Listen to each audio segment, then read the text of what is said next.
high gas prices at the pump as we all head into the holidays. To give drivers relief, President Biden is tapping into the U.S. Strategic Petroleum Reserve, releasing 50 million barrels. So what does that mean for oil production, and will gas prices really go down? Rachel Robinson spoke with the Director of Oil and Gas Development at Fasken Oil and Ranch. Rachel, what are his thoughts on this move? Yeah, Crystal, the last coordinated release of oil reserves was in 2011. So this announcement is a pretty big deal. So how will this impact not only the Permian Basin, but the entire country?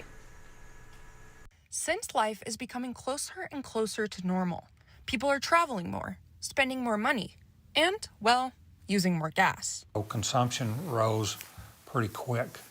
It's estimated right now the world's using about 101 million barrels of crude oil a day.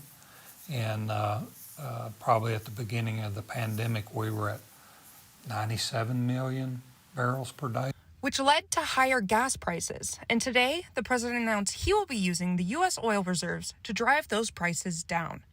But it might not be enough. And that's the problem with it, is it really isn't a long-term solution. It might lower the price temporarily for a few days, but 50 million barrels is only 2.5 days of consumption in the United States. And in fact, after the president's announcement, oil prices went up. You could even see the market today after the announcement was made, the price of oil went up a couple of dollars. So, I think the market's already factored in that he was going to release some oil.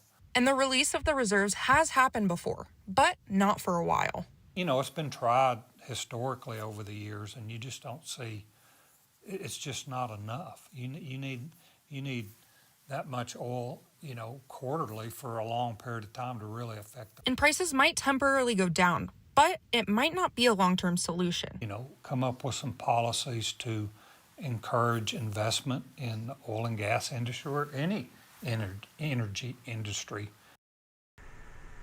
And when it comes to the oil and gas industry here, things will likely continue as they were. The demand for gas and oil is still high, so when it comes to the Permian Basin, things will continue as usual.